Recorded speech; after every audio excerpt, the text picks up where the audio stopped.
Hola a todos, mi nombre es Manuel Montoro y soy el profesor que os va a impartir este año la asignatura de Programación y Computación, que es una optativa en segundo de bachillerato. ¿Vale? En esta presentación, esta video presentación, os voy a comentar lo que se hace habitualmente el primer día de curso, que es introducir la asignatura, qué contenidos se dan, cómo se puntúa, cómo se califica, cómo van los exámenes, etcétera, etcétera. ¿De acuerdo? Entonces, en primer lugar, pues bueno, vamos a hablar de qué objetivos, qué es lo que se intenta que aprendáis en esta asignatura a lo largo del curso, qué contenidos tiene, cómo se organizan en el tiempo, que es la temporalización, la metodología, que es la forma de cómo vamos a dar las clases, que ya sabéis que este año, pues como estamos en las circunstancias que estamos, pues va a ser un poco especial. Los instrumentos de evaluación, que son qué cosas, actividades, exámenes, pruebas, etcétera, que se van a utilizar para puntuar el rendimiento en la asignatura. Los criterios de calificación, que es la forma en que las puntuaciones que se obtienen con estos instrumentos se combinan para obtener la nota de cada evaluación y del curso. Las recuperaciones, cuándo y cómo y qué forma se hacen las recuperaciones. Los materiales necesarios, sobre todo en caso de cuando se trabaje desde casa. Y por último, los datos de contacto mío, ¿vale? Para que podáis contactar, pues en caso de que no podamos vernos en el aula ni en el centro, ¿vale? Entonces, vamos a empezar por el objetivo, que es qué es lo que se intenta que aprendáis en este curso, ¿vale? Pues los objetivos son dos. Primero, que hagamos programas informáticos que sean plenamente funcionales, o sea, que funcionen completamente, utilizando las principales estructuras de un lenguaje de programación, ¿vale? Describiendo cómo los programas implementan algoritmos y evaluando la corrección. Nosotros, la herramienta que vamos a utilizar para crear nuestros programas, el lenguaje de programación, es Python, ¿vale? Que es un lenguaje que es bastante utilizado en la red y para hacer proyectos de muchos tipos.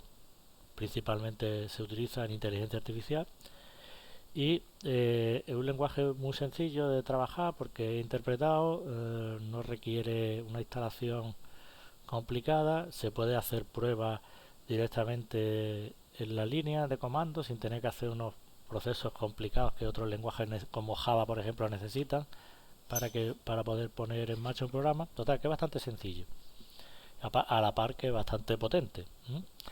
Y por otro lado, pues también queremos desarrollar la capacidad de abstracción, ¿vale? Que lo que en definitiva este objetivo de lo que se trata es que seáis capaces de analizar un problema que se os presente y extraer pues qué información aparece ahí, que sería lo de las representaciones de datos, y crear programas que hagan esa tarea que se os explique, ¿vale? O que se os pide que se haga. Empezaremos por tareas cada vez sencillas e iremos complicando la cosa poco a poco. La asignatura se divide en 7 unidades, ¿vale? Aquí tenemos las 4 primeras, que la primera es una introducción al lenguaje, que lo que aprenderemos un poco es qué es un lenguaje de programación, para que vosotros que no lo sepáis. Vamos a ver el lenguaje Python, hablaremos de sus características y pondremos en marcha el entorno de desarrollo, ¿vale? Que pues hace falta un programita para editarlo y después cómo conectarlo con el programa que nos ejecuta nuestro programa y nos permite ver lo que hemos hecho y para que todo funcione, ¿de acuerdo? También veremos pues las primeras formas de trabajar con Python, que son los tipos de datos que vamos a utilizar, lo que son las variables y la programación en secuencia. También veremos cómo se lee y se escribe datos por pantalla, que es lo que nosotros vamos a utilizar en nuestras aplicaciones. Nosotros vamos a hacer aplicaciones que muestran texto en una ventanita y se puede introducir texto por el teclado. Después la unidad 2 pues es condiciones y bifurcaciones, y se trata de que añadamos una complicación más a nuestros programas, bueno, complicación y más potencia, ¿no? Porque nos permite realizar unas tareas dependiendo de condiciones, es decir, hay en la unidad 1 los programas que hacemos, todas las instrucciones se ejecutan siempre. En la unidad 2 las instrucciones se ejecutarán o no dependiendo de que nosotros decidamos que se haga, ¿vale? En base a condiciones. Veremos cómo se hacen, cómo se expresan estas condiciones, utilizando operadores lógicos y las comparaciones.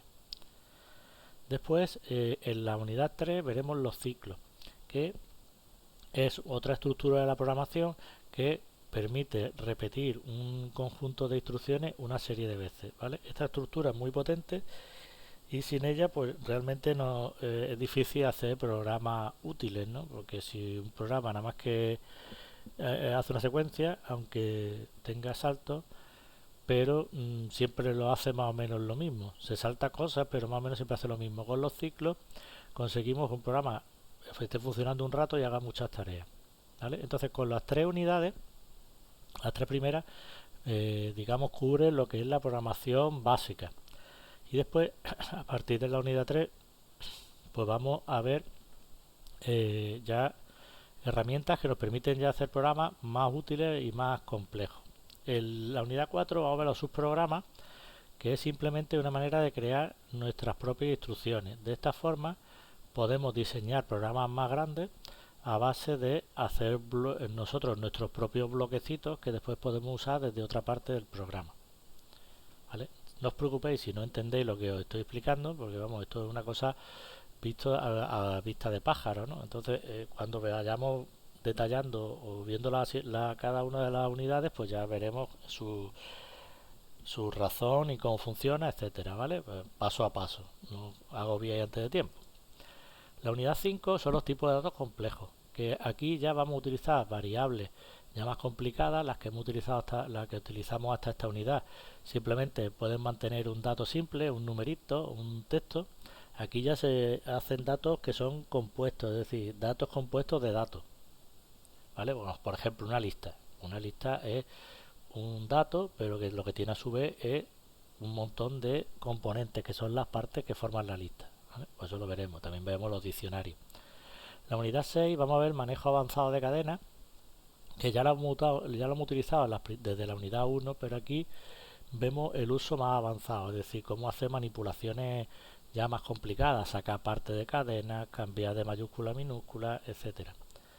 Y por último, en la unidad 7 vamos a ver cómo se almacena la información de forma de que se pueda guardar información y que quede de forma permanente para cuando se vuelva a ejecutar el programa dispongamos de esa información. Es decir, lo que se viene a ser, como conocéis vosotros, el guardar, ¿vale? Se guarda información y cuando la próxima vez que arranca el programa la información está ahí. Hasta el tema 6, toda la información que manejáis cuando el programa se termina se pierde, ¿no? Pues ya con la unidad 7 ya veremos cómo no perder la información que hemos trabajado. La temporalización, que bueno, cómo se van a repartir los temas a lo largo del curso. Esto ya os digo, siempre limitado pues por la operativa de la semipresencialidad y cómo va a desarrollarse la epidemia. Pues sería la siguiente: en el primer trimestre vamos a ver las tres primeras unidades, en el segundo trimestre las unidades 4 y 5, que son los subprogramas y los tipos de datos complejos, y en el último veremos la unidad 6 y la 7, ¿vale? Los temas están ordenados de más importante a menos, de forma de que si se puede dar menos, por las razones que sea, pues que lo que no se dé sea lo menos importante, ¿de acuerdo? También tened en cuenta que, dada la característica de la asignatura, las asignaturas son 2 horas a la semana, ¿vale? Entonces son muy poquitas horas. Veréis que en el primer trimestre al final son aproximadamente unas 25 o 30 horas lo que se da. Entonces, bueno, pues da para lo que da, ¿vale? De todas maneras tampoco tenemos prisa, es decir, lo que se dé se dio. Esto no es una asignatura que va a selectividad y por tanto no importa que se dé más o menos contenido. Lo importante es que estemos todos cómodos y que pues aprendamos. Después, la metodología pues es el método que vamos a seguir para dar las clases. Entonces, lo primero es que la forma de asistencia, ¿vale? Hay tres posibles formas de asistencia, que son la presencial, o sea, todos en clase, tanto todos vosotros como yo. Esa sería la presencial. La semipresencial sincrónica, que es yo y una parte de vosotros estamos en clase y la otra parte está en casa. Eso sería la parte semipresencial. Y esto de sincrónico, que parece algo así atómico, nuclear, es que estamos todos al mismo tiempo en clase, es decir, los que estamos en clase y los que estamos en casa. ¿De acuerdo? O sea, todos estamos al mismo tiempo participando, uno de un lado, otro de otro, pero estamos todos a la vez. O sea, no es que yo de clase con los que están en el instituto y el resto hacen otra cosa. No, no, el resto también está en la clase, que eso ahora lo hablaremos.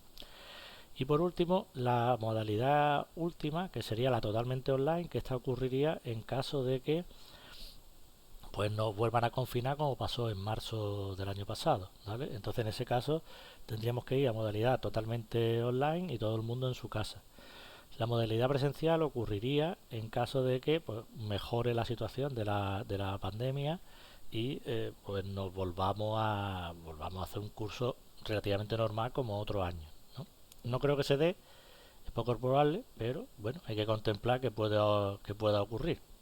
Yo creo lo más probable es que lo que es seguro es que vamos a empezar con el segundo escenario, con la semipresencial, y que puede que volvamos al tercero, que es totalmente online. El primero lo veo menos probable, vamos a dejarlo ahí, pero puede ocurrir, ¿vale?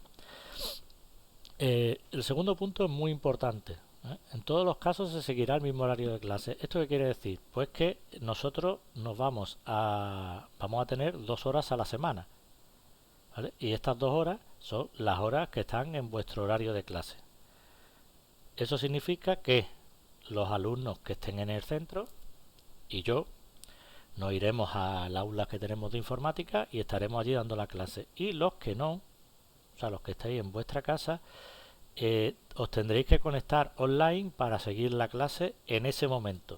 Es decir, no va a ser todo el mundo al mismo tiempo, eso es lo de sincrónico que hablábamos antes.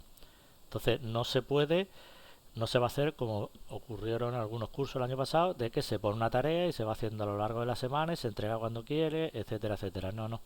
Las horas que tenemos son las horas que están en el horario. Y fuera de esas horas no hay clase. Bien.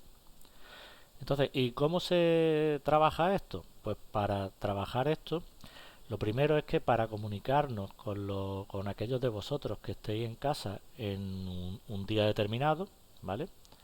Pues cuando os toque estar en casa, a la hora que nos toque nuestra clase, vosotros os conectáis a una sala de videoconferencia que tenemos ya asignada en la Moodle de centro, ¿vale? Que ahora hablaremos de ello.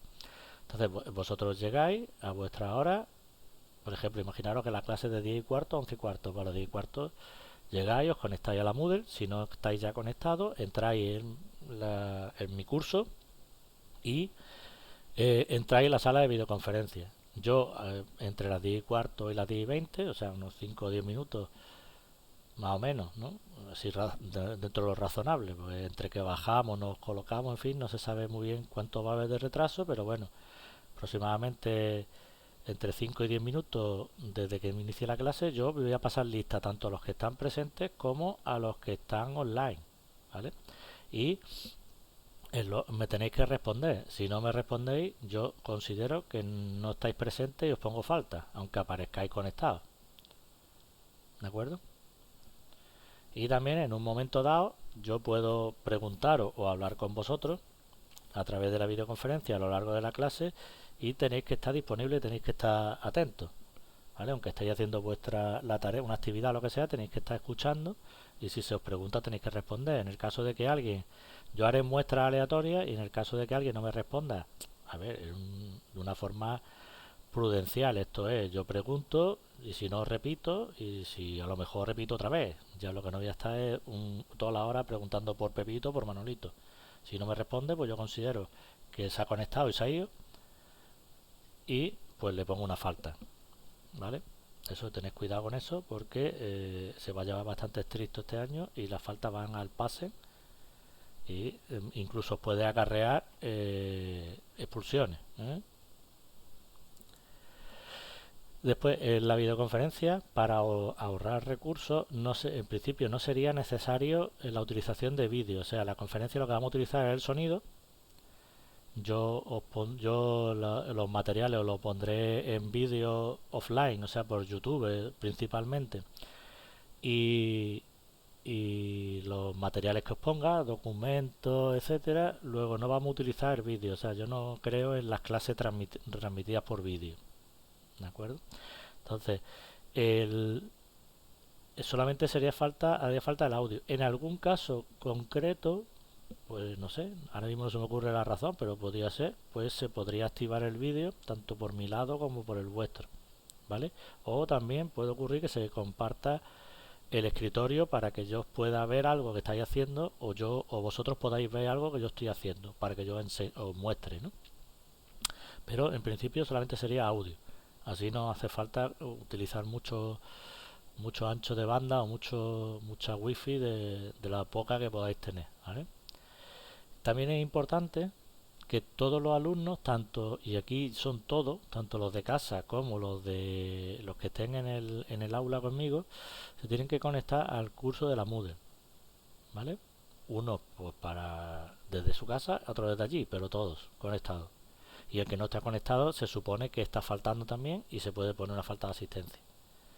Yo propondré, pues de forma presencial, videoconferencia o poniendo archivos en la Moodle, pondré las actividades que se van a hacer en cada día. Hoy vamos a hacer, pues pongo un vídeo con una explicación, pongo una actividad, continuamos la actividad del último día, eso como se vaya viendo, ¿de acuerdo?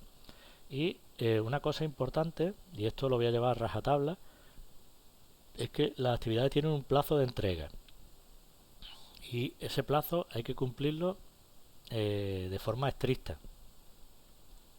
Entonces, si yo pongo, hoy por ejemplo tenemos la clase de 10 y cuarto, 11 y cuarto, y yo pongo una actividad que tenéis que hacer a lo largo de la clase hasta las 11 y cuarto, a aquellos de vosotros que a esa hora no la haya entregado, pues ya se considera no entregada y no las voy a admitir fuera de plazo.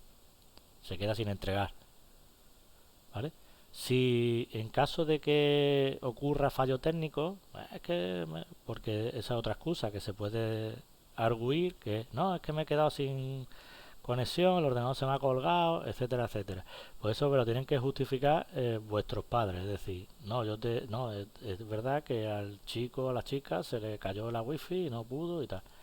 Y bueno, pues en ese caso yo quizás admitiría la entrega, ¿vale? Pero tiene que estar justificado en cada caso. No por sistema, no, yo la hago cuando me parece y la entrego. No, eso no lo voy a admitir, ¿eh? Vale, después los instrumentos de evaluación es qué es lo que se os puntúa para conseguir las calificaciones de la clase. Bueno, pues los instrumentos de evaluación son dos, que es las prácticas. Vamos a hacer muchísimas prácticas, de hecho la mayoría del tiempo es lo que vamos a estar haciendo, prácticas, ¿vale? Entonces, se va a valorar no la corrección de las prácticas, ¿vale? Porque al ser, como el nombre indica, práctica, su objetivo es que aprendáis a hacer algo. Entonces, si estáis aprendiendo a hacer algo, lo normal es fallar, ¿vale? O sea, si yo explico una cosa y yo digo ahora hacer una práctica sobre eso, lo normal, lo suele ocurrir, que es que la primera práctica o las primeras prácticas pues sean fallidas, porque estoy aprendiendo y cometo errores. Entonces no voy a valorar la corrección. Lo que sí voy a valorar es que se entreguen y el esfuerzo. Es decir, si me entrega una práctica totalmente en blanco, pues eso para mí no vale para nada.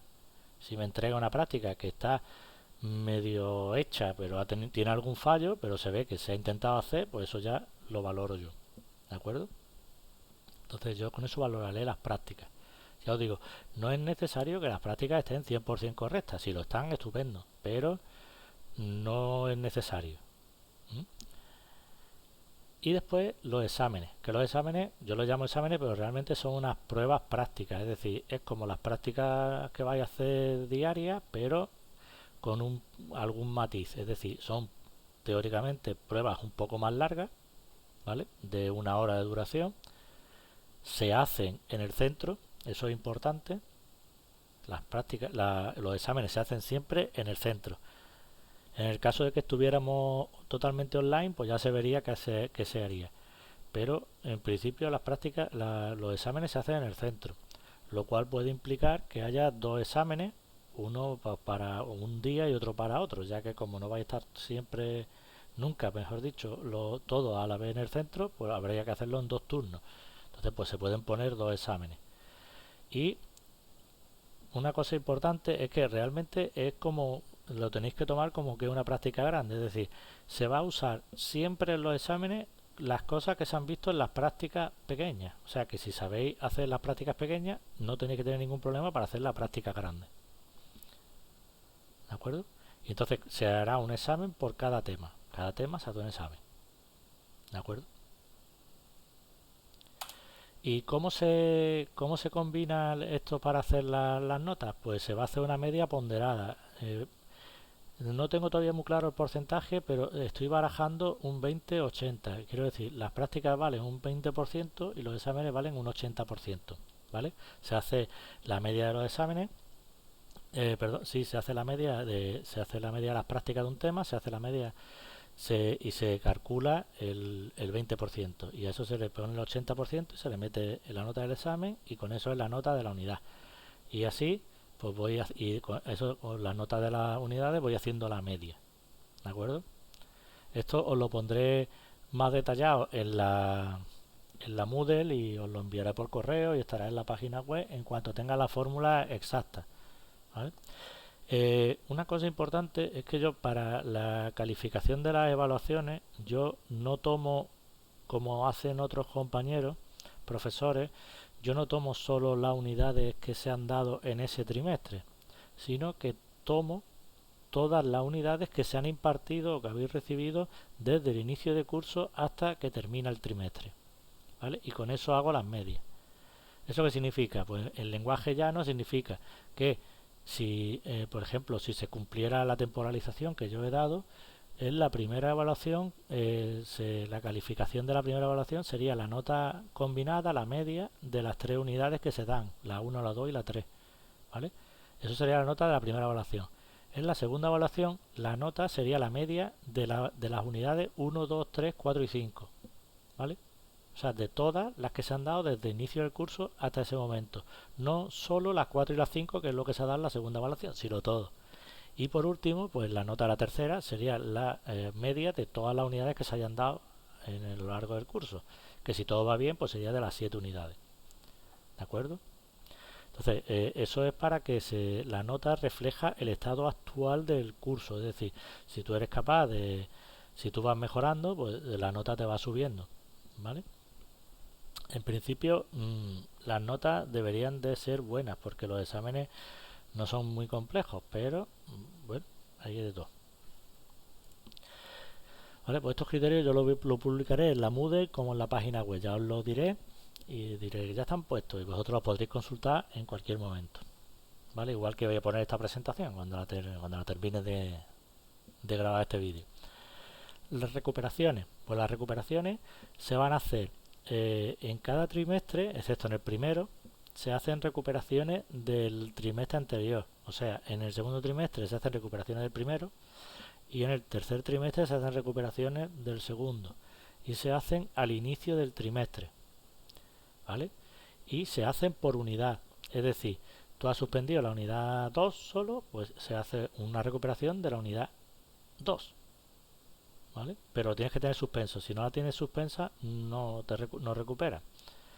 Y que es lo que comento aquí, se guarda la nota mejor. Es decir, si la recuperación, si tú en el examen normal o ordinario, como yo digo aquí, has suspendido con un 4 y en la recuperación saca un 5, pues te queda con la mayor, que en este caso sería el 5. Si tú en el examen ordinario saca un 4 y la recuperación tiene un mal día y saca un 3, no te quedas con el 3, te quedas con el 4 que tenías porque es mayor. ¿Vale? O sea, lo que digo aquí abajo, nunca la nota no baja. O sea, si tú en el examen ordinario sacas un 4, mínimo es lo que tiene. Y otra cosa importante es que la nota máxima que se obtiene en la recuperación es de 5 puntos. ¿De acuerdo? O sea, tú un examen de recuperación lo hace y saca 5 puntos. Esto es así por una sencilla razón. Los exámenes de recuperación son más básicos que los exámenes que se hacen por cada unidad. Entonces, para ser justos, pues no puedo dar la misma puntuación a alguien que ha hecho un examen difícil y me ha sacado un 7 que a alguien que ha hecho una recuperación que se pregunta lo mínimo y me saca un 7. ¿Vale? Entonces le pongo un 5. Entonces si saca un 5 le pongo un 5, si saca un 6 le pongo un 5 y si saca un 10 le pongo un 5.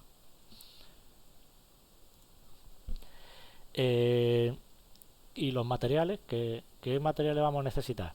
Pues aquí sobre todo lo que hay que tener un poco de cuidado es que los materiales más bien son necesarios para el caso del trabajo en casa, ¿vale? En el caso de la asistencia presencial, como digo aquí, cuando estéis en el centro, los materiales y los programas y tal, los ordenadores y todo eso, la conexión, etcétera, todo eso lo tenéis, ¿vale? Esto es para caso de casa. Entonces, en caso de asistencia online, cuando estéis en casa, ¿qué necesitáis? Pues necesitáis un ordenador relativamente moderno, con conexión a internet y opcionalmente, aunque lo pongo ahí, no pongo opcionalmente, pero a ser posible que tenga una webcam, ¿vale? Cualquier portátil podría valer que no tenga más 15, 20 años, ¿vale? Un portátil que tenga 4, 5, 6 años, pues puede valer perfectamente, porque lo que vamos a hacer no necesita una potencia ahí brutal que digas que necesito programas grandes que como no sea un ordenador potente no se mueven bien.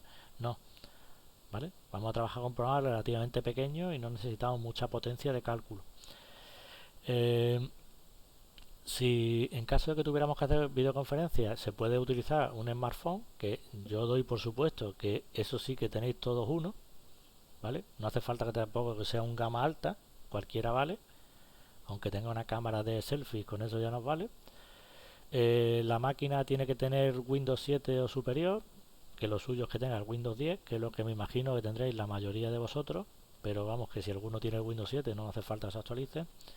Y lo que sí es importante es que tengáis un navegador web actualizado, ¿vale? Tenéis que tener pues, uno de estos, que son los más utilizados y son los que, digamos, cuando se hace un sitio web moderno se prueban con estos navegadores, porque navegadores hay un montón,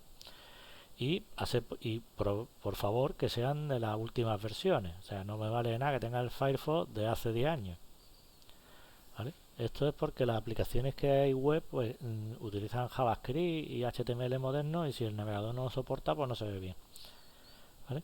Nosotros vamos a utilizar el lenguaje de programación Python y el entorno de desarrollo, que es el programa en el que vamos a hacer la edición y eso, se llama el Geany, ¿vale? Ambos están disponibles en ambos están disponibles en internet y en breve haré un documentillo o un vídeo, depende, creo que quizás sería más gráfico, en el que voy a explicar cómo se podía instalar en Windows para ponerlo en marcha y que lo tengáis operativo, ¿de acuerdo? Los dos programas son totalmente libres y gratuitos, o sea, lo podéis descargar sin ningún problema. Y yo, pues a lo largo de las primeras clases, me imagino que en algunos tendréis más suerte o más pericia y otros menos, pues tendréis problemas para hacerlo. El año pasado, cuando nos fuimos a casa todos, no, algún alumno tuvo problemas, pero al final lo consiguieron echar a andar todo, ¿eh? Y también en caso necesario, aunque no lo recomiendo, pues también se puede hacer todo utilizando un navegador. Hay páginas, que ya las pasaré, donde tú puedes escribir tu programa y ejecutarlo y ver cómo funciona. Pero pues es bastante menos eficiente porque va más lento, la página se va recargando, es un poco rollo. En cambio, pues con los programas estos pues es más ágil y se hace el trabajo más rápido. Es lo que yo recomiendo, ¿vale? De todas maneras, la otra opción siempre la tenemos en caso de emergencia. Y por último, pues voy a daros mis datos de contacto. Estos datos, como os pongo ahí, solo se deben utilizar en caso de emergencia o que yo os lo diga, ¿no? Por ejemplo, te digo, pues envíame esto por correo, pues vosotros me lo enviáis, ¿de acuerdo? Pero la comunicación, como ya he dicho antes, hay que hacerla siempre en hora de clase. Si tenéis una duda, la guardáis para clase, ¿vale? Y yo la respondo, pero hay que hacerla en hora de clase. Eso es importante. ¿Vale? Entonces, en mi correo, pues el que veis ahí, y esta es mi cuenta de Telegram, que es un alias, ¿vale? Que vosotros ponéis ese nombre, lo buscáis en los chats y aparezco yo y me podéis enviar mensajes. Si usáis Telegram, es importante que me indiquéis quiénes sois, porque yo, si como no os voy a tener en los contactos, aparece pues el nombre que hayáis puesto vosotros cuando creasteis la aplicación, que puede ser cuando instalasteis el Telegram en el móvil, que puede ser a lo mejor usuario 0023, y eso a mí no me dice mucho. Entonces la primera vez que contactéis conmigo, la siguiente ya los tengo yo fichados. Pero la primera me tenéis que decir, oye, que soy pues Iván López de segundo A, ¿vale? Pues yo ya me quedo con la copla y ya le pongo la marca y ya sé quién es. Y la próxima vez no hace falta que me lo digáis. ¿De acuerdo? Bueno, pues esto es todo. Ya nos vemos en clase y espero que os guste mucho la asignatura. Yo estoy casi seguro que sí. Algunos siempre hay que no les gusta mucho, pero yo estoy casi seguro que a la mayoría os va a gustar y la vais a disfrutar y queda, y algunos incluso, y si no me creeréis, pero ya lo veréis, os vais hasta a picar, ¿eh? Así que bueno, pues hasta luego y ya nos vemos en la clase.